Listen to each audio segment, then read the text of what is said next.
அப்ப மாநாடு போட்டது எதுக்கு? தீர்மானங்கள் நிறைவேற்றது தானே.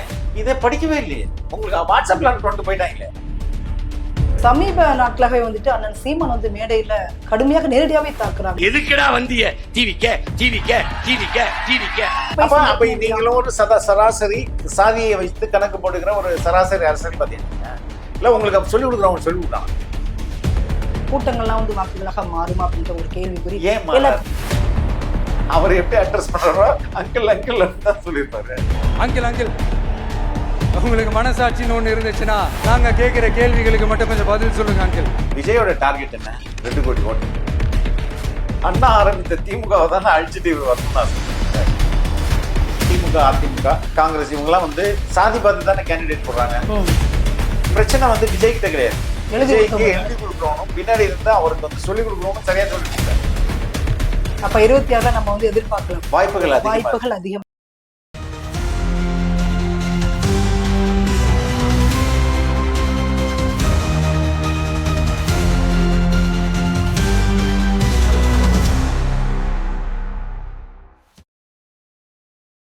உலக தமிழ் உறவுகளுக்கு ஈஸ்வரின் அன்பான வணக்கங்கள். சங்கலத்தில் இன்றைய சிறப்பு விருந்தினர் மூத்த பத்திரிகையாளர் ஃபெலிக்ஸ் ஜெரால்டு. வணக்கம். வணக்கம். ரொம்ப ரொம்ப மகிழ்ச்சி உங்களை சந்திச்சதுல. நீங்க நேரம் கொடுத்ததுக்கு ரொம்ப நன்றி தோழர். நன்றி. விக்கிரவாண்டி அதை தாண்டி மிகப்பெரிய ஒரு மாநாடாக டிவிகே உடைய மாநில மாநாடு 2ஆம் மாநாடு மதுரை பாராபத்தியில நடந்திருக்குது. சோ ஒட்டுமொத்தமாக நிறைய விடயங்கள் அது குறித்து நம்ம பேசுறதுக்கு இருக்குது. சோ ஓவராலாக அதோடைய பார்வை நீங்க எப்படி பாக்குறீங்க? 2வது மாநாடு வெரி குட் கிரவுட். விஜய்க்கு வந்து ரொம்ப ப்ராமிசிங் எதிர்காலம் வந்து ரொம்ப ரொம்ப பிரைட்டா இருக்கு அப்படின்றத மறுபடியும் இந்த மாநாடு உணர்த்துது. இதுதான் என்னுடைய முதற்கட்ட பார்வை. நம்ம பார்த்தோம், நீங்க சொன்ன மாதிரி கூட்டத்துக்கு ஒன்றும் குறைச்சலே கிடையாது. பட் இந்த கூட்டங்கள்லாம் வந்து வாக்குகளாக மாறுமா அப்படின்ற ஒரு கேள்விக்குறி எல்லாத்துக்குமே இல்ல. ஏன் மாறாது? எதுக்கு மாறாம இருக்கணும்? அவர் ஒரு சினிமா ஆக்டர். அந்த பார்வையில பாக்குறதுக்காக ரசிகர்கள் எவ்வளவு தூரம் கஷ்டப்பட்டு வந்திருப்பாங்க. எல்லாம் பாரப்பட்டி மக்களா வந்திருப்பாங்க. இல்ல எல்லா மாவட்டங்கள்ல இருந்தும் வந்திருக்காங்க. காசு செலவு பண்ணிருப்பாங்கல்ல, சொந்த காசு போட்டு தானே வந்திருப்பாங்க. இது வந்து மற்ற கட்சிகள் மாதிரி காசு கொடுத்து குவார்டர் கொடுத்து பிரியாணி கொடுத்து கூப்பிட்டு வரல இல்லையா. ஏன்னா நீங்க ஒரு கட்சியோட பொதுக்கூட்டத்தை 2 வகையா பிரிக்கலாம். ஒண்ணு வந்து ஆர்கனைஸ்ட் கிரௌடு வருவாங்க, கூட்டிட்டு வருவாங்க, உட்கார வைப்பாங்க, மாநாடு முடிக்கிறது அசையாம அங்கேயே உட்காருவாங்க, காசு கொடுப்பாங்க, மற்ற என்னென்ன ப்ராமிஸ் பண்ணாங்களோ கூட்டு போயிருவாங்க. இது வந்து ஒரு டைப்பு. இன்னொரு கூட்டம் அடங்கவே அடங்காது. நீ உட்காருன்னு சொன்னா அப்பதான் ஏன்னா அவன் வந்து அவருக்கு வந்து காசு கொடுக்குறேன், உனக்கு கோட்டர் தரேன், கோழி பிரியாணி தரேன் அப்படின்லாம் எதுவுமே சொல்லாம வரவன நீங்க எப்படி கட்டுப்படுத்த முடியும்? நீ உட்காருன்னு சொன்னா உட்கார மாட்டேன்ல. அப்ப இங்க வந்த கிரௌட் எல்லாம் ஏதாவது கட்டுப்பட்டுச்சா? அது திருவிழா கொண்டாடுற மாதிரி தான். அப்போ இவங்க எல்லாம் ஆன் தேர் போனா அவங்க காசை போட்டுட்டு விஜய பார்க்கணுன்றதுக்காக வந்திருக்காங்க. எதுக்கு நான் அவங்க காசை போட்டு வந்திருக்காங்கன்னு சொன்னா, இவ்வளவு தூரம் செலவு பண்ணி வரவன் அவனுடைய பூத்துல போய் அந்த பட்டனை போக மாட்டானா? It's a very wrong concept. இந்த கூட்டம் ஓட்டா மாறுமா? இந்த கூட்டம் தாங்க ஓட்டா மாறும். வெளியில இருந்து இவன் தானே ஓட்டு போட போறான். So that argument it's not a valid argument. அவங்க வந்து விஜயோட இதை வந்து எதிர்பார்க்காத இல்லைன்னா பிடிக்காத அவங்களுடைய ஆர்குமெண்ட் இது. இந்த ஓட்டு எப்படி, இந்த கூட்டம் எப்படி ஓட்டா மாறும்ட்டு. இந்த கூட்டம் தானே மாறி ஆகணும். இந்த மாநில மாநாடுல பாத்தீங்கன்னா ஒரு 6 தீர்மானங்கள் நிறைவேற்றப்படுகிறது. ஆமா. முக்கியமாக பேசக்கூடிய ஒரு விடயமாக அது கச்சத்தீவு சொன்னாங்க, பெண்களுக்கு பாதுகாப்பு சொல்லியிருந்தாங்க, பரந்தூர் விமான நிலையம் 1, 2வது வந்து ஆணவ கொலைகளுக்கு தனி சட்டம் 2, 3வது வந்து வேலைகளை வந்து அவுட் சோர்ஸ் பண்ணக்கூடாது, டிஎன்பிசி மூலமா தான் எடுக்கணும். அதுக்கப்புறம் அரசு ஊழியர்களுக்கு பாதுகாப்பு சட்டம் அப்படின்னு 6 தீர்மானங்கள். அப்ப மாநாடு போட்டது எதுக்கு? தீர்மானங்கள் நிறைவேற்றது தானே. உங்களுடைய செயல் திட்டம், அடுத்தது தீர்மானம், இதான மாநாடு. இதெல்லாம் நம்ம வந்து இதை நோக்கி நகர்றோம். இந்த அரசுக்கு இதெல்லாம் நம்ம கோரிக்கை வைக்கிறோம். இதை படிக்கவே இல்லையே, யாருமே வாசிக்கலையே. உங்களுக்கு வாட்ஸ்அப்ல கொண்டு போயிட்டாங்களே. அப்ப இது என்ன நடக்குதுங்க? அப்போ தீர்மானங்களை குறித்த உங்களுக்கு புரிதல் என்ன இருக்கு? இந்த தீர்மானங்களை ரெஸ்பெக்ட் பண்ணலன்னு தான் அர்த்தம். இந்த தீர்மானங்கள் ரொம்ப முக்கியம். இதுதான் மக்களுக்கான நீங்க உங்களுடைய வேண்டுகோள். இந்த அரசிடம் நீங்க வேண்டுகோள் இல்லைன்னா நாளைக்கு நான் வந்தா என்ன பண்ணுவேன்றதுதான். இதுதானே முக்கியம். இது 6 தீர்மானங்களை ஒரு தீர்மானம் ஒரு நிமிடம்னு வச்சிருந்தா 6 நிமிஷம் தானே ஆயிருக்கும். அதை விஜய் படிச்சிருக்க முடியாதா? தீர்மானங்களை சொல்லாம சும்மா சொன்னார், பெண்களுக்கு பாதுகாப்பு இல்ல தீர்மானம் கச்சத்தீவை ரொம்ப ஸ்பெசிபிக்ங்க. இப்போ விஜய் வந்து ஏன் கவினை பத்தி பேசலன்ற ஒரு கேள்வி வருதா? நிறைய இருக்கு பேசுறது. அப்ப இப்ப இந்த தீர்மானத்தை பேசும்போது கவினை பேசிருக்கணும்ல. அப்ப ஸ்டெர்லைட் வந்து அவர் பேசுறாரு. குடும்பத்துல ஒரு ஸ்னோலினுடைய personோட- தாய் மாமன் நான்றாரு. அது மாதிரி ஸ்னோலின் மட்டும் இல்ல, இங்க உள்ள எல்லா பெண்களுக்கும் தாய் மாமா, அந்த பெண்களுடைய குழந்தைகளுக்கு எல்லாம் நான் தான் தாய் மாமன் அந்த ரிலேட் பண்ண தெரியுதுல உங்களுக்கு. அப்ப இந்த தீர்மானத்துல கவினை பத்தி பேசியிருக்குமா இல்லையா? ம், ம்.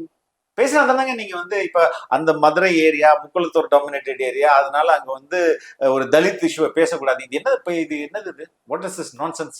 அஜித்குமாருக்கு அவர் பேசினாரு. திரும்ப உனக்கு அஜித்குமாருக்கு நேர்ல போயிருக்கிறாரு, பேசியிருக்கிறாரு, ஆழ்ந்த இரங்கல் எல்லாமே பண்ணிருந்தாரு. பட் அதே சமயத்துல இந்த ஆறுமுக மங்கலம் அவரது வாய் திறக்கவே இல்லை. அதே இந்த மாநாட்டுல அப்ப நீங்களும் ஒரு சராசரி சாதியை வைத்து கணக்கு போடுகிற ஒரு சராசரி அரசியல்வாதியா நீங்க? இல்ல உங்களுக்கு சொல்லி கொடுக்குறவங்க சொல்லி கொடுக்குறாங்க. ஏன்னா ரெண்டு சமூக மக்களும் நமக்கு தேவை. ஓட்டு எல்லாருமே விஜய் அஜித் கவினோட விஜய்க்கு சமூகம் பார்த்தா வராங்க. அவர் சாதி இல்ல இல்ல அந்த கூட்டம் அப்படி இல்லையே. இல்ல அவன் எல்லா சமூகம் தானே வரான். அப்ப நீங்க அதை புரிஞ்சுக்காம உங்களுக்கு ஏதோ ஸ்ட்ராட்டஜிஸ்ட் இதை பத்தி பேச வேணாம் சார், சென்சிட்டிவா இருக்கும் சார், ஏதாவது ஒன்று சுழறி இருப்பாங்க. அப்ப அதை கேட்டுட்டு இதுதானே இப்ப உங்கள்கிட்ட மாற்றம்ன்றது. நீங்க எதை சொல்றீங்க? இங்க வந்து எல்லா அரசியல் கட்சிகளும் பெரும்பாலும் அதிமுக காங்கிரஸ் இவங்கெல்லாம் வந்து சாதி பார்த்து தானே கேண்டிடேட் போடுறாங்க.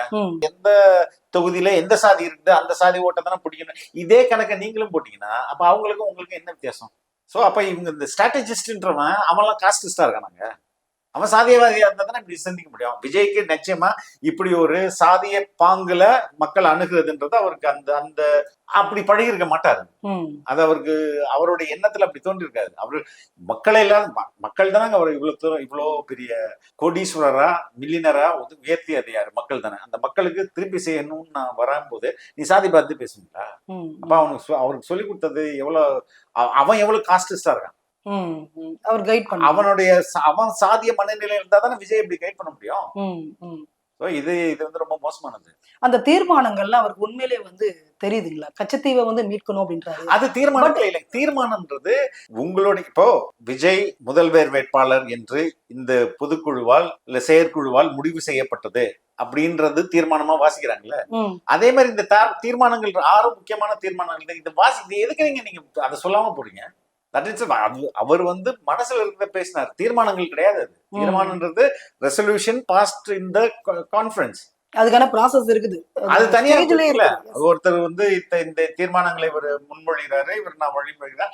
அவ்வளவு செர்மோனியல் கூட வேணாம். இதெல்லாம் எங்களுக்கு இந்த 6 தீர்மானங்கள் நாங்க சொல்றோம். இந்த தீர்மானத்தை படிச்சு போறதுக்கு 6 நிமிஷம் ஆகும், இல்லைன்னா 8 நிமிஷமா ஆகட்டும்.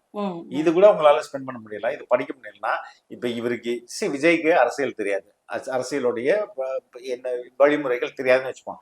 இவெல்லாம் அதுக்கு தானே காசு வாங்கிட்டு ஒர்க் பண்ணிட்டு இருக்காங்க. இப்ப இவன் உங்களுக்கு சொல்லி கொடுத்துருக்கோமா இல்லையா? 1967 1977 வரலாறு திரும்புகிறது. திருமதி பிரேமலதா விஜயகாந்த் போன மீட்ல தான் சொன்னாங்க, பிரஸ் மீட்ல, விஜயகாந்த் படத்தை வந்து நீங்க வந்து பயன்படுத்தக்கூடாதுன்னு சொன்னாங்க. ஆனா கட் அவுட்ல பாத்தீங்கன்னா பெரிய படத்தை வச்சுட்டு நான் பயன்படுத்துவோம் அப்படின்ற இதுல இவரோட போட்டோ வச்சுட்டு ரொம்ப கிளியரா சொல்றாரு, விஜயகாந்த் என்னோட அண்ணன், இந்த மதுரை மண்ணுக்கு வந்து அவரை மறக்கவே முடியாது அப்படின்றத சொல்றாரு. எல்லாருக்குமே நல்லா தெரியும். 17 படங்களை வந்து ஒர்க் பண்ணிருக்காங்க. சிறு வயது கேரக்டர்லாம் அவர் பண்ணிருக்கிறாரு. சோ சினிமா துறை என்பது வந்து வேறு. பட் வந்து அவர் என்னுடைய அண்ணன் அப்படின்ற ரீதியில அவர் வந்து பேசுறாரு. சோ இது நீங்க எப்படி பாக்குறீங்க? 67 77 அந்த வரலாறு. சரி, இன்னைக்கு விஜய் வந்து அன்றைய எம்ஜிஆரோட ஒப்பிடலாம். அதுல எந்த மாற்று கருத்து. அன்னைக்கு எப்படி எம்ஜிஆர் இருந்தாரோ அதே ஸ்டேச்சர்ல இன்னைக்கு விஜய் இருப்பார். அதுல மாற்று கருத்து இல்லை. விஜய்க்கு வர்ற கூட்டம் தான். நீங்க விஜயகாந்த் வந்து நீங்க அந்த கிரௌட மட்டும் சொல்றேன். நாட் டாக்கிங் அபௌட் அவருக்கான அந்த இப்ப இன்னைக்கு ஈக்குவல் பண்ண முடியும். இப்ப விஜய் அன்னைக்கு எம்ஜிஆர் வந்து நடிகர் தான். அவருக்கு வந்து அரசியல்வாதி இருந்தாரு, எம்எல்சியா இருந்தாரு, அதெல்லாம் பார்ட் டைம் மாதிரி தானே இருந்திருப்பாரு, ஃபுல் டைமா இருந்தாரு இல்ல. அவரு வந்து திரைப்பட நடிகர். அதுலதான் அவருக்கு அந்த திரைப்பட நடிகர்னால தான் அவருக்கு இந்த நட்சத்திர பேச்சாளர் ஆரம்ப காலத்துல, அதனாலதான் இவருக்கு இந்த பதவியெல்லாம் வருது. ஓகே. சோ அந்த அன்னைக்கு அந்த எம்ஜிஆர் எப்படி புகழோடு இருந்தாரோ இன்றைக்கு விஜய் அந்த அளவுக்கு புகழோடு இருக்கிறார். இவர் போய் எம்ஜிஆரை பேசி விஜயகாந்தை பேசி அந்த ஓட்டர்ஸை இழுக்கணும்ன்றது அவசியம் கிடையாது. பட் அவருடைய நோக்கம் என்னன்னா, விஜயகாந்தை பேசினா விஜயகாந்தோட ரசிகர்களுடைய நன்மதிப்பை நம்ம பெற முடியும். எம்ஜிஆரை பேசினா எம்ஜிஆருடைய ரசிகர்கள் இருப்பாங்க, அங்க கட்சிக்காரர்கள் அதிமுக காரர்கள். எம்ஜிஆர் அவனே மறந்துட்டான். ஏடிஎம்கே வந்து not talking about MGR. Okay. So அப்படி இருக்கும்போது எம்ஜிஆரை பேசி இவருக்காக தாங்க வருது கூட்டம். இவரே ஒரு பெரிய ஐகான். இவங்களெல்லாம் பேசி இது பண்ணணும்னு அவசியம் இல்லை. பட் இது ஒரு பெரிய இஷ்யூ கிடையாது. பேசுறாரு, அதிமுகவை கிரிட்டிசைஸ் பண்ணணும். ஏன்னா இதுவரையும் அவருக்கு மேல வைக்கப்பட்டிருந்தது என்னங்க ஊழல் அப்ப இவ்வளவு நாள் வந்து ஏடிஎம்கே பத்தி அவங்களும் ஊழல் கட்சி தாங்க, அவங்கள பத்தி பேச மாட்டேங்கிறீங்க, அது ஏன் பேச மாட்டேங்கிறீங்கன்னு இப்ப பேசிட்டாரு. நீங்க என்ன பேரே சொல்ல மாட்டேங்கிறீங்க? போன மாநாடுல சொல்றேன் பேர் தானே முக்கியம். பேர் சொல்ல மாட்டேங்கிறீங்க. இந்த பேர் சொல்றேன் வச்சுக்கோ. அப்படி இந்த அதே மாதிரி எல்லாரையும் பேர் சொல்லி அது போன மாநாட்டுக்கு இவரோட பேச்சில் என்னென்ன குறைபாடுகள் இருந்ததுன்னு மக்கள் சொன்னாங்களோ அதெல்லாம் இப்ப இந்த மாநாட்டுல சரி பண்றேன்னு பண்ணியிருக்காரு. இதுல நிறைய குறைபாடுகள் இருந்துச்சு. அதுதான் இங்க வந்து எனக்கு என்னன்னா அந்த வரலாறு திரும்புகிறது. அது history repeats. அவருக்கு வந்துட்டு அந்த அரசியல் வரலாறு தெரியுமா என்னது தெரியல. 67ல வந்துட்டு காமராஜருக்கு பிறகு வந்து அண்ணா வந்து ஆட்சி பிடிக்கிற அந்த 2 வருட காலம். அதற்கு பிறகுதான் வந்து உங்களுக்கு டிஎம்கே வருது. அப்ப நீங்க வந்து கொள்கை தலைவராக அவரை தான் வச்சிருக்கிறீங்க. காமராஜருடைய புகைப்படம் இருக்குது அப்படின்றப்ப அவரை தோக்கடிச்சிட்டு இவங்க வர்றாங்க அப்படின்னா இதுலயும் ஒரு முரண்பாடு இருக்குல்ல. ஏங்க அண்ணா ஆரம்பித்த திமுகவை தானே அழிச்சிட்டு இவர் வரணும்னு ஆசைப்படுறாரு. அப்படி பார்த்தா அங்கேயும் தான் முரண் இருக்கு. அதான் சீமான் கேக்குறாரு அடுத்த கான்பரன்ஸ்ல ஜெயலலிதா எடப்பாடி எல்லாம் இருக்குமா அப்படின்னு சொல்லிட்டு. இனிமே அது சினிமாத்தனமான ஒரு இதை வந்து நான் நேரடியாக விஜயை மட்டுமே பிளேம் பண்ணுவேன். விஜய்க்கு இங்க இருந்து ஐடியாஸ் கொடுக்குறாங்கல்ல, தப்பான ஆளா இருக்காங்கன்னு இல்லன்னா இது மாதிரியான தீர்மானங்களை எல்லாம் நிறைவேற்றுனுங்க. நீங்க படிக்கணுங்கன்னு சொன்னா இல்ல நான் படிக்க முடியாத வீடு போகணும்னு நான் சொல்ல விஜய் சொல்லிருக்க மாட்டார்ல. இல்ல சார் நீங்க படிச்சிருங்க, இது ரொம்ப இதுக்காக தான் நம்ம மாநாடே நடத்துறோம், இந்த தீர்மானங்கள் ரொம்ப முக்கியமானது அப்படின்றது அரசு ஊழியர்கள் போய் ஜாக்டஜியோட ஒரு பிரிவினர் போய் பாக்குறாங்க. பழைய ஊதியங்களுக்கு பழைய பென்ஷன் திருப்பி கொடுங்கன்ட்டு அதெல்லாம் நீங்க பேசிருக்கலாம்ல. அது எவ்வளவு பெரிய ஓட் பேங்க். அதை டிஎன்பிசி குரூப் 4 பத்தி தீர்மானத்துல இருக்கு. அது எவ்வளவு பெரிய ஓட் பேங்க். அதெல்லாம் பேசியிருந்தா மக்கள் எவ்வளவு சந்தோஷப்பட்டிருப்பாங்க. விஜய் பேசுவதற்கும் மற்ற அரசியல் தலைவர் பேசுறதுக்கும் நிறைய வித்தியாசம் இருக்குங்க. இது வந்து இவர் பேசும்போது அதோட ரீச் வந்து ரொம்ப அதிகம். இன்னைக்கு வந்து அவர் வந்து கஸ்டோடியல் டெத்துக்கு எதிராக ஒரு கண்டன ஆர்ப்பாட்டம் நடத்துறாருன்னா அது அவங்களுக்கு ஓகே கஸ்டோடியல் டெத்னா என்னன்றத அவங்க கட்சிக்காரன் தெரிஞ்சுக்கிறதுக்கு ஒரு பெரிய வாய்ப்பா இருக்கும்ல. அதே மாதிரிதான் இன்னைக்கு தீர்மானங்களை இவர் படிச்சிருந்தாருன்னா குரூப் 4 வேலையெல்லாம் போகுதா அப்படின்றது அவங்களுக்கு ஒரு தெரிஞ்சிருக்கும்ல. தூய்மை பணியாளர்கள் பற்றி தூய்மை பணியாளர்கள் பேசவே இல்லை. அது சமீபத்தில் நடந்துச்சு. ஆமா, மிகப்பெரிய ஒரு விஷயம். நல்ல ஒரு வாய்ப்பு அவருக்கு பேசுறதுக்கு இல்லையா? வாய்ப்புகள் இருக்குது. அவரை சரியாக வழி நடத்துறதுல பிரச்சனைகள் இருக்குன்னு நினைக்கிறேன். அது மாதிரி பாரத பிரதமரை வந்து மோடி அப்படின்ற பெயர்ல வந்துட்டு பயங்கரமா வந்து பண்றாரு. மோடிஜி ஃபுல் நேம் சொல்லி வந்து விமர்சனத்தை வந்து முன்வைக்கிறாரு. சோ அதை நீங்க எப்படி பாக்குறீங்க? அதான் நீ பேர் சொல்ல மாட்டல, அவ்வளவு தைரியம் இல்லையா உனக்கு அப்படின்னு கேட்டதுனால இந்த வாட்டி டமால் 4-5 அடி டும் டும் போட்டு அடிச்சுட்டு இஸ்லாமியர்கள் அந்த மைனாரிட்டி. எனக்கு அதுலதான் நிறைய கேள்விகள் வருது. அது என்ன புரிதல் அவருக்கு இருக்குது? எதுங்க இஸ்லாமியர்கள் பற்றி அவர் பேசுறாரு இல்லையா? இஸ்லாமியர்களை தொடர்ச்சியாக நீங்க வஞ்சிக்கிறீங்கன்ற முறையில ஆன்டி முஸ்லிம் தானே பிஜேபியோடைய அவங்களோட அரசியலே. ஹிந்துஸ் அண்ட் நான் ஹிந்துஸ் தானே. அப்ப இஸ்லாமியர்களுக்கு எதிராக தானே அவங்க வந்து அவங்களுடைய பிரச்சாரங்கள்லாம் இருக்குது. தீவிரவாதின்றாங்க. அதுக்கப்புறம் வந்து அவன் வந்து மாதிரியான ஒரு அமைதியற்ற மனிதர்கள், அமைதியற்ற ரிலிஜன் அப்படிதானே அது அவங்க வந்து. ஆனா பாஜகலையும் வந்து இஸ்லாமிய ஓட்டு விழதானே செய்யுது. இஸ்லாமிய மக்கள் அந்த கட்சி தமிழகத்துல நீங்க முத்தலாக்கு தமிழ்நாடு கான்டெக்ட்ல பிஜேபி இல்ல இருக்கிறாங்க. எனக்கு தெரிஞ்சு நானே வந்து பார்த்திருக்கேன். ஓகே, மேபி இஸ்லாமியர்கள் வந்துட்டு பாஜக ரொம்ப கம்மியா இருப்பாங்க. வெரி ஃபியூ தான் இருப்பாங்க. டிஎம்கே அளவுக்கு இருக்காது நீங்க சொல்ல வரீங்க இல்லையா? இந்த கட்சி இருக்கிற அளவுக்கு வாக்கு வங்கியோ மக்கள். வேலூர் இப்ராஹிம் வந்து முஸ்லிம் தான். அவர் வந்து பிஜேபியில முக்கியமான ஆளா இருக்காரு. அவரை நம்ம எடுத்து அப்படி பார்த்தா ஒரு அங்கங்க 1-2 இருப்பாங்க. ஒரு மெஜாரிட்டியா ஒரு ஜமாத்தா அவங்க வந்து பிஜேபிக்கு ஓட்டு போடுங்கன்னு எங்க சொல்லியிருக்காங்க. Very few people. எல்லாத்துலயும் எக்ஸப்ஷன்ஸ் இருக்கு இல்லையா? அது மாதிரிதான் இருப்பாங்களே. ஒரு 1% கூட இருக்க மாட்டாங்க. அந்த Tamil Nadu Muslims voting for BJP not even 1% கூட இருக்க மாட்டாங்க. ஒரு சிலரை வச்சுட்டு நம்ம அப்படி கருத்து வந்துடக்கூடாது. சமீப நாட்களாகவே வந்துட்டு அண்ணன் சீமான் வந்து மேடையில கடுமையாக நேரடியாவே தாக்குறாங்க.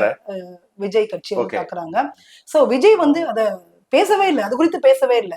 இன்டைரக்டா பேசுறாரு. நீங்க ரிட்டையர்ட் ஆயிட்டு நீங்க அரசியலுக்கு வந்தீங்கன்ற இதுல ஏதோ ஒரு பேசுறாரு. அது வந்து ரஜினி கமலை பேசுறாரா? சீமான இல்ல. சரி, ஓகே. அப்ப வந்துட்டு அண்ணன் பேச வேண்டிய அவசியம் இல்லை. மேடல் நின்றுட்டு, அதாவது தொண்டர்கள் 2 தொண்டர்களுமே எப்படி 26க்கு அப்புறம் இங்க அரசியல் களம் எப்படி அமையும் நினைக்கிறேன்னா அது வந்து தாவேகாவிற்கும் நாத்தாக்காவிற்குமான களமா தான். பட் அவர் அதை சொல்லவே இல்லையா? யார் சொல்ல? விஜய் வந்து விஜய் சொல்லல, நான் சொல்றேன். இது வந்து நீங்க இப்படி ஒரு சினாரியோ யோசிச்சு பாருங்க. விஜய்க்கும் பிஜேபிக்கும் இந்த பக்கம் விஜய் இந்த பக்கம் பிஜேபி அப்படின்றது எவ்வளவு ஆபத்தானதா இருக்கும்.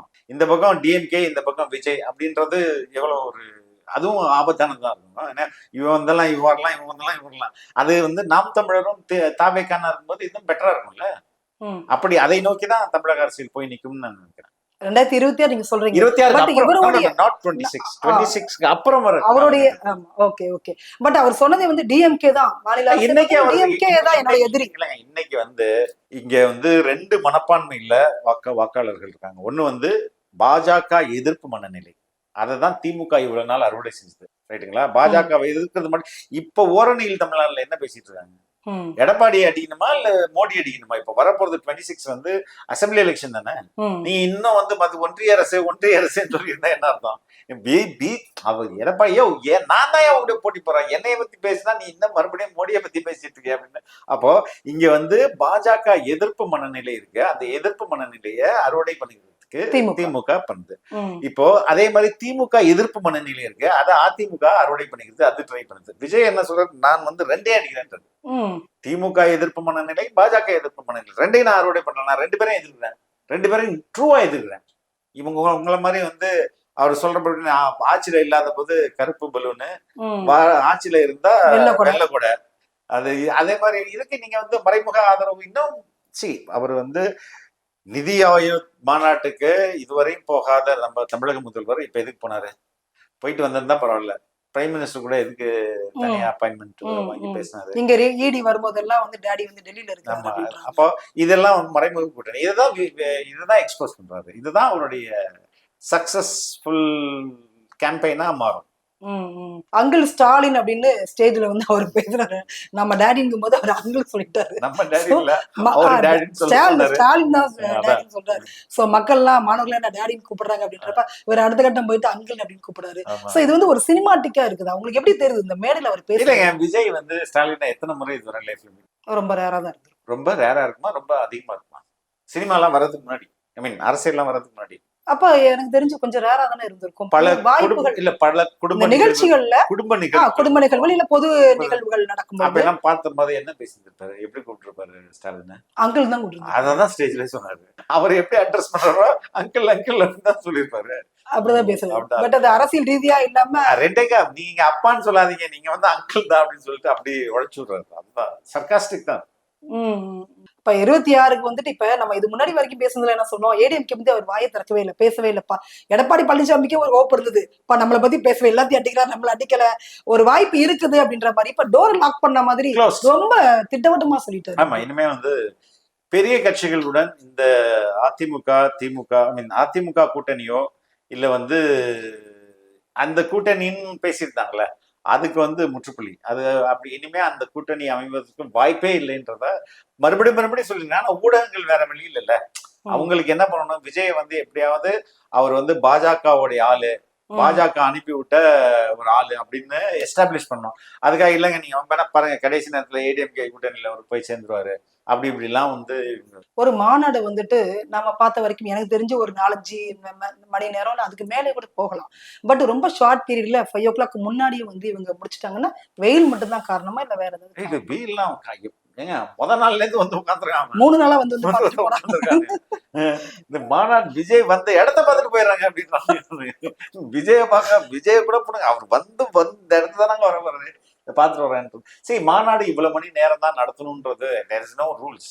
ஆனா அதுக்குன்னு சில ப்ரொசீஜர் இருக்குது. அந்த ப்ரொசீஜரை இப்போ அங்க வந்து மற்ற கட்சிகள்லாம் இருக்குங்களா, மற்ற கட்சிகள்ல எல்லாருமே பேச்சாளர்கள், நிறைய பேச்சாளர்கள். இப்ப திமுகனா கருணாநிதி வரதுக்கு முன்னாடியே பேச்சாளர்கள் பேச ஆரம்பிச்சிருவாங்க.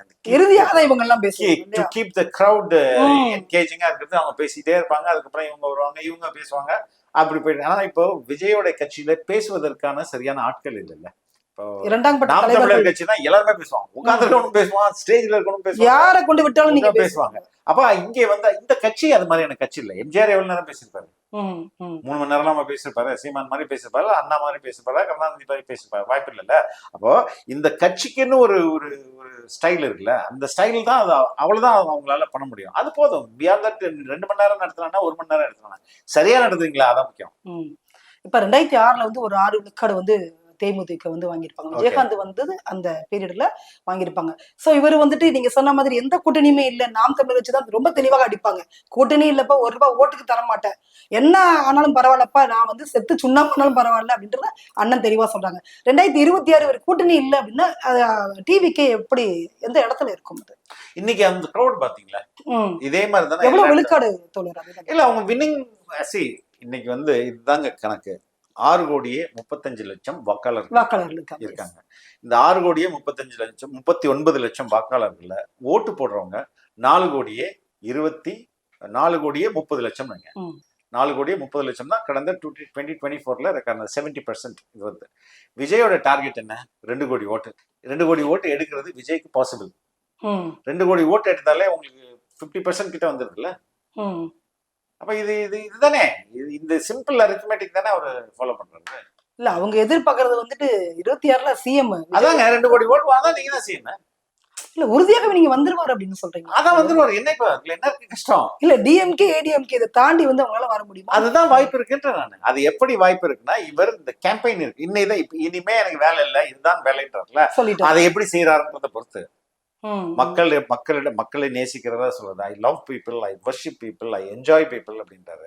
இதை உண்மையிலேயே நடைமுறைப்படுத்தினால் மக்களுக்கு வந்து மக்கள் ஒரு அரசியல் தலைவன் என்னை நேசிக்கிறான், என் மேல அன்பு செலுத்துறான், என்னுடைய நன்மையில அவன் எனக்கு நல்லது செய்யணும், என்னுடைய வாழ்க்கை வளம் பெறணும்னு அந்த லீடர் உண்மையிலே நினைக்கிறான் அப்படின்னா மக்கள் அவங்களுக்கு தானே ஓட்டு போடுவாங்க. அவன் என்ன நல்லவனுக்கு ஓட்டு போட முடியாதுன்னு ஏதாவது சத்தியம் பண்ணிட்டு வந்துருப்பானா? அப்படிலாம் கிடையாதுல்ல.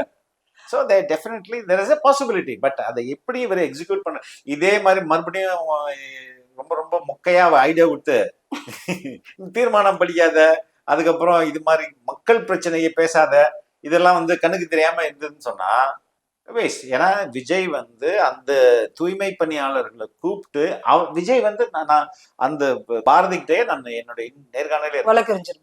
ஆமா, அவர் இல்லைங்க, விஜய் கட்சியில இருந்து தான் தொடர்பு கொண்டிருக்காங்க. விஜய் பேசியிருக்காரு, நான் வந்து அவங்களுக்கு ஆதரவு கொடுக்கணுங்க, அவங்கள சந்திக்கணுங்க, இல்ல சார் நீங்க வந்தீங்கன்னா நல்லா இருக்கும், நைட்டு வரேன் நானு அப்படின்னு சொல்லும்போது, அப்ப கூட வேணாம், நீங்க வர்றது தெரிஞ்சதுன்னா நிறைய கூட்டங்கள் வந்துடும், எங்களோட போராட்டத்தோட கலர் மாறிடும், அதனால நீங்க வர வேணாம்னு இவங்க தான் சொல்றாங்க. அப்ப அதுக்கப்புறம் தான் அப்ப பனையூருக்கு இவங்க போய் பேசுறாங்க. அப்ப நேரடியா பேசிருக்காருல்ல, பேசிட்டு அப்ப அந்த இஷ்யூ உங்களுக்கு தெரியும். ஆனா மாநாட்டுல பேசல, மாநாட்டுல அவர் பேசல. ஏன் பேசல? ஸ்பீச் எழுதுனவன் யாரு?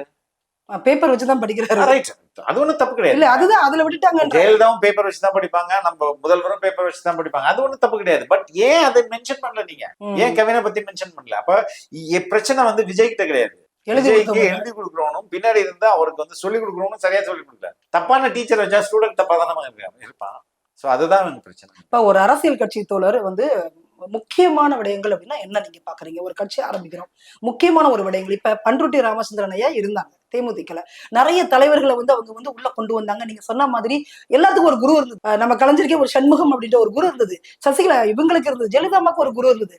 அதனால எல்லாத்துக்குமே அரசியல் கட்சி தலைவர்கள் கைட் பண்ணுவதற்கு வழிகாட்டுவதற்கு ஒரு குரு. அரசியல் கட்சி அப்படின்றது ரெண்டா பிரிங்க. ஒண்ணு வந்து தனி மனித முகத்தை நம்பிய ஒரு அரசியல், ஒரு டைப் ஆஃப் அரசியல் கட்சி.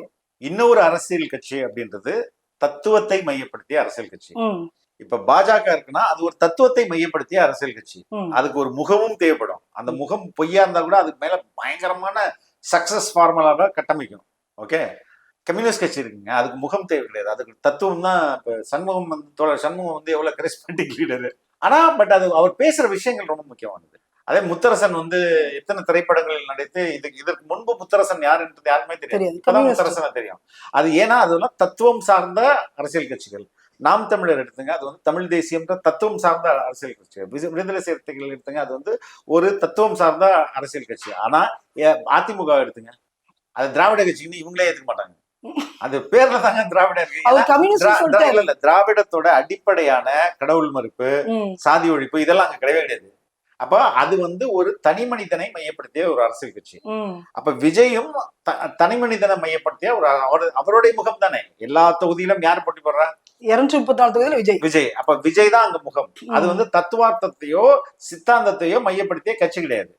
இது இப்ப இந்த அப்ப இங்க யாரு முகம், யாரு முக்கியம்னா இவரோட முகம் மட்டும்தான் முக்கியம். இதுதான் வந்து இது இப்படிதான் நீங்க கேட்டீங்களா அரசியல் கட்சி அப்படின்னு. இதுதான் ஒண்ணு முகம் இருக்கணும், இல்லைன்னா கொள்கை தத்துவங்கள் இருக்கணும். திமுக அதிமுக அதை தான் ஃபாலோ பண்ணுவாங்க. எங்க போனாலும் இந்த சின்னம் அதுக்கான ஒரு வேல்யூ இருக்குது. உதயசூரியன்னா அங்க வேட்பாளர் யாருன்னா பாக்குறது இல்ல, அங்க ஒரு குத்து. ரெட்டை இலைக்கும் அதே மாதிரி. சோ அதை தான் இவர் வந்து ஃபாலோ பண்றாரு. அதான் ஃபாலோ பண்றது. Okay okay okay. அப்ப 26ல நம்ம வந்து எதிர்பார்க்கலாம். வாய்ப்புகள் அதிகமாக இருக்குது அப்படின்றீங்க. So okay. இரண்டாம் கட்ட தலைவர்களை வந்து உருவாக்குறது ரொம்ப முக்கியம் தானே? ரொம்ப முக்கியம். பட் அவரோட கட்சியில அந்த மாதிரி இரண்டாம் கட்ட தலைவர் பேச்சாளர்கள் அவருக்கு வாய்ப்பு இருக்குங்க. வந்து இங்க ஒரு கட்சி இருக்குது, யாருன்னு தெரியல பெருசா. லதிமுக தெரியுமா என்னன்னு? யாரு? லட்சிய திமுக. டி ராஜேந்தர். நீங்க லட்சிய திமுக சொல்லிட்டு பண்ணாங்க. அதிமுக தானே அது. நீங்க இப்ப சொல்லிக்கிட்டீங்க. எதுக்குன்னா கேம்பெயினுக்கு டி ராஜேந்தர் ஒரு முக்கியமான ஆளுங்க. இப்ப நீங்க விஜய் பேசும்போதே பாத்தீங்கன்னா டி ராஜேந்தர் பாணியில நிறைய பேசிருப்பாரு இந்த மாநாட்டுல, அந்த எதுக்குமே. இப்போ டி ராஜேந்தர்லாம் can add value to him. DMK அவரை வந்து சரியா யூஸ் பண்ணிக்கலாம். பிஜேபிக்கு அவர் போக மாட்டேன்னு அடம்பிடிச்சிட்டு போல. மத்த சரத்குமார் எல்லாம் போகும்போது அவருக்கு அந்த வாய்ப்பு கிடைச்சு அவர் போகல. அவர் வந்து வில் ஸ்டாண்ட் வித் நம்ம கரெக்டா இருந்துருவோன்னு இருந்துட்டாரு. ஆனா அவர் வந்து விஜய் டி ராஜேந்தர் போன்ற அவர் அந்த கட்சிகளை வந்து பயன்படுத்திக்கணும். அவரெல்லாம் கூட்டணி கூப்பிடணும். ஏன்னா அவருக்கும் ஈக்குவலா கேம்பெயின் பண்ண தெரியும். நல்ல பேச்சாளர். சரிங்களா? சிம்பு வந்தாருன்னா அப்பாவுக்கு வந்து நிச்சயமா ஒரு மினிஸ்டர் போஸ்ட் தருவாங்க. அதுக்காக சிம்பு வந்தாருன்னா இன்னும் ரொம்ப அந்த காம்பினேஷன் நல்லா இருக்குங்க. அப்போ விஜய் இதெல்லாம் யோசிச்சு அந்த கட்சியினர் இது மாதிரி ஆட்களை எல்லாம் வந்து அவங்களுக்கு உண்மையில கட்சி வச்சு நடத்தித்தானே இருக்கிறார் டி ராஜேந்தர். கூட்டணியில சேர்க்கலாமே, என்ன தப்பு இருக்கு? டெஃபினட்டா இட் வில் ஆட் வேல்யூ. அதே மாதிரி நம்ம முஸ்தபா ஒருத்தர் இருக்கிறாரு அந்த கட்சியில, இஸ்லாமியர்கள் அவர் ஆல்ரெடி அவர் இருக்கிறாரு, அவருக்கு ஒரு சீட்டை கொடுக்கலாம். இது மாதிரி he can do. எல்லாருமே எதிர்பார்த்தது சமீபத்துல காளியம்மாள் நாம் தமிழர் கட்சியில இருந்து வெளியில போன உடனே அவங்க விஜய் கட்சிக்குள்ள சேருவாங்க அப்படின்ற மாதிரி ஒரு எதிர்பார்ப்பு இருந்தது. பட் அது வந்து எந்த அளவுக்கு உண்மை எனக்கு சத்தியமா தெரியாது. அதை பத்தி தெரியல. சோ எந்தெந்த தலைவர்கள்ல என்ன கேக்குறது? எல்லா கட்சியிலயும் அதிருப்தி இருப்பாங்க. ஒரு ஸ்லீப்பர் செல்ஸ் அப்படின்ற மாதிரி அதிருப்தியாளர்கள் இருப்பாங்கல்ல. இப்ப என்னடா எனக்கு மாவட்ட செயலாளர் கொடுத்து கொடுக்குறாங்க, நீங்க கொடுக்கவே இல்லை, அவனுக்கு கொடுத்துறீங்க அப்படின்ற ஒரு குரூப் இருக்குல்ல, அதெல்லாம் சேருவதற்கு முயற்சிக்கும். அது மாதிரி எல்லாம் ஏன்னா ஒரு ஃபியூச்சர் இங்க இருக்கு, இங்க எதிர்காலம் இருக்குன்னு ஒரு அரசியல், அதாவது தொழில்முறை அரசியல்வாதியா இருக்கான்ல, அவன் இங்க வந்து எதிர்காலம் இருக்குன்னு தெரிஞ்சா போறதுக்கான வாய்ப்புகள் இருக்குன்னா அவங்களையெல்லாம் அவாய்ட் பண்ணணும். Already he's a corrupt fellow. அவனை எதுக்கு மறுபடியும் இந்த கட்சியில சேர்க்கிறீங்க? உங்களுக்கு ஆள இல்ல. இது மாதிரியான இந்த கட்சிக்கு தாவேகாவுக்கு அவர் என்ன வேல்யூ ஆட் பண்ணுவார், இல்ல நம்மளால அவருக்கு வேல்யூ வேற போதா, நம்மளால நமக்கு வேல்யூ வேற, இந்த கால்குலேஷனை பார்க்கணும். அவங்க பார்த்துட்டு நிறைய பேர் வர்றதுக்கு ட்ரை பண்ணுவாங்க, முயற்சிப்பாங்க, ரெடியா இருப்பாங்க. ஏன்னா இதுக்கு ஒரு ஃபியூச்சர் இருக்குன்றத மக்கள் எல்லாருக்கும் தெரியுது இல்ல. விஜயகாந்த் அளவுக்கு ஒரு மாற்று சக்தி அதை பாக்குறாங்க. விஜயகாந்தை விட பல மடங்கு அதிகம். விஜயகாந்த் கூட கேம் மச் லேட். ரொம்ப இப்ப தன்னுடைய வயது 60 அது போலதான் வந்திருப்பாரு. இப்ப விஜய்க்கு 50 தானே, 50 51 அந்த ஏஜ்ல வருது. இன்னும் அந்த அவருக்கான மார்க்கெட்டபிலிட்டி இருக்குல்ல. இப்ப தமிழக வாழ்வுரிமை கட்சி நிறுவனர் அண்ணன் வேல்முருகன், அண்ணன் சீமான், சோ இந்த மாதிரி கட்சி தலைவர்கள் வந்துட்டு மேடையில வந்து பேசும்பொழுது விஜய் குறித்து பேசுறாங்க. சோ எல்லாத்துக்கும் ஒட்டுமொத்தமாக ஒரே எதிர்ப்பு அப்படின்றது விஜய் அப்படின்றத நம்ம பார்த்துட்டு இருக்கோம். ஏன்னா ராமதாஸ் ஐயால இருந்து நீங்க இது வரைக்கும் விஜய் வரைக்கும் பாத்தீங்கன்னா ஒரே எதிர்ப்பு, ஒரே எதிரி கட்சியா இருந்தா டிஎம்கே அடிக்கிற மட்டும் தான் அவங்க வேலை. அதனாலதான் அவர்ல இருந்து இன்னைக்கு வரைக்குமே அதே பேச்சாகவே இருக்குது. அது அப்படி ஒரு வலுவான ஒரு சக்தியா வந்து நீங்க டிஎம்கே இருக்குன்றாங்க. இதை தாண்டி இப்ப உள்ள அரசியல் கட்சி தலைவர்கள் விஜய் வந்து எதிர்க்கும் பொழுது அதை நீங்க எப்படி பாக்குறீங்க? ஏன்னா அவர் அது குறித்து பேசவே மாட்டேன்றாரு. தொண்டர்கள் அடிச்சுக்கிறாங்க, 2 பேருமே பேசுறாங்க, சோசியல் மீடியால வந்து தகாத வார்த்தையில பயன்படுத்துறாங்க. பட் வந்து விஜய் பார்க்கும் பொழுது அவர் டைரக்டா மத்திய அரசு, மாநில அரசு அதோடு நிறுத்திறாரு. இன்னைக்கு எனக்கு போட்டி இவங்கதான் அப்படின்னு நினைக்கிறாரு. இன்னைக்கு இந்த போட்டின்றது நாளைக்கு வேற விதமா மாறும். ஆனா இவங்க ஒரு பயத்தை, ஒரு அச்சத்தை ஏற்படுத்தி இருக்குதா நீங்க பாக்குறீங்க? தமிழக வாழ்வுரிமை கட்சியாக இருந்தாலும் சரி, நாம் தமிழர் கட்சியாக இருந்தாலும் சரி. தமிழக வாழ்வுரிமை கட்சி வந்து திமுகவுக்காக தான் பேசுவாரு, அவருக்காக பேச மாட்டாரு.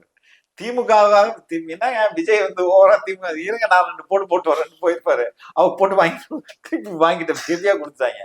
சரி, விஜய் சீமான அது வந்து வேற, இதை வந்து வேற மாதிரி பார்க்கணும். ஏன்னா சீமான் என்ன இவ்வளவு பெரிய ஒரு பவர்ஃபுல் நட்சத்திரம் இங்க வரும்போது தமிழ் தேசியத்தை முன்னிறுத்தி போனான்னா எதிர்காலம் நல்லா இருக்கும் அப்படின்னு இவர் மனசுல நினைச்சிட்டு இருக்கும்போது அவர் பெரியார தூக்கிட்டு வந்து நிறுத்தினது இவருக்கு ரொம்ப ஆரம்பத்துல மறுபடியும் ஆதரவு திராவிடமா அப்படின்ற கொடுத்தாங்க. மாதிரி தம்பி ஆயிடுச்சு. தம்பி ஆதரவு கொடுத்தாங்க. ஆமா அப்புறம் ஒரு முரண்பாடு வந்தது. அதுல வந்து அகெயின் இது வந்து விஜய் வந்து பெரியார சொல்லாட்டியும் கூட்டம் வரும், எம்ஜிஆர் சொல்லாட்டியும் இது விஜய்க்காக தானே போறது. வருது. எஸ், இந்த தலைவர்களுக்காக இல்ல. கட்சியே பேர் என்ன பேர் இருக்கு? கட்சியிலே விஜய் பேர் தானே இருக்கு. தமிழக வெற்றி கிளம்பா விஜயனும் வெற்றி தானே. ஒண்ணுதான். அப்புறம் ஓகே. அப்ப அதுவே என்னுடைய கட்சின்றத மையப்படுத்தி தானே இருக்கு. அதுல போயிட்டு இவருக்கு இதெல்லாம் வந்து அன்வான்டட். அப்போ அந்த அரசியல் கட்சின்றது சரியான ஒரு வழியில தான் போய் பயணம் பண்ணிட்டு இருக்கிறாரு விஜய் பக்கம். சரியான வழியில போறாருன்னு நான் சொல்ல வரல. அதுல there are issues இருக்கு, அதை சரி பண்ணிக்கணும். ஆனா அவருக்கு வாய்ப்புகள் நிறைய இருக்கு. அவருக்கான மக்கள் சக்தி ரொம்ப ஸ்ட்ராங்கா இருக்குது. அந்த மக்கள் சக்தி மட்டுமே போதும். ஆனாலும் நீங்கள் வந்து நீங்க செல்ற வழியில உங்களோட அப்ரோச்ச சரியா வச்சுக்கணும் அப்படின்னு சொல்றாங்க. ரொம்ப ரொம்ப நன்றி. இவ்வளவு நேரம் கொடுத்து ரொம்ப விஷயங்களை வந்து ஷேர் பண்ணிருக்கீங்க. சோ கண்டிப்பாக விஜய் வந்து உங்களுடைய எண்ணப்படி ஒரு சிஎம் ஆயிட்டாரு. என்னுடைய எண்ணப்படி இல்லைங்க, நான் ஒரு கருத்து, ஒரு ஒப்பீனியன். நீங்க வந்து எந்த கட்சியும் சாராம நீங்க வெளியில இருந்து விஷயங்களை பார்க்கும்போது you may have a clear picture. என்னுடைய விருப்பம் ஒண்ணு இருக்குங்கள, அதை நான் வச்சுக்கிட்டு நான் இந்த மொத்த சமூகத்தையும் பார்த்தோம்னா அது வேற மாதிரி. நம்ம எதையுமே சாராம நீங்க வெளியில இருந்து பார்க்கும்போது இது வந்து ஓகே இந்த ரூட்ல போகுது, இந்த பேர்ட்ஸ் வியூன்னு சொல்லுவாங்கல்ல, அப்படி பார்க்கும்போது அது நமக்கு நல்லா தெரியும்ல. நம்ம இதுக்குள்ளே இருந்தே பார்த்தோம்னா நம்மளால முடியாது. அதனால அவுட் ஆஃப் இட். அதனால எனக்கு நான் சொல்றேன். ஓகே, ரொம்ப ரொம்ப நன்றி. தேங்க்யூ. மீண்டும் ஒரு நேர்காணலில் உங்களை சந்திக்கும் வரை உங்களிடமிருந்து விடைபெறுவது உங்கள் கேவி ஈஸ்வர். நன்றி, வணக்கம்.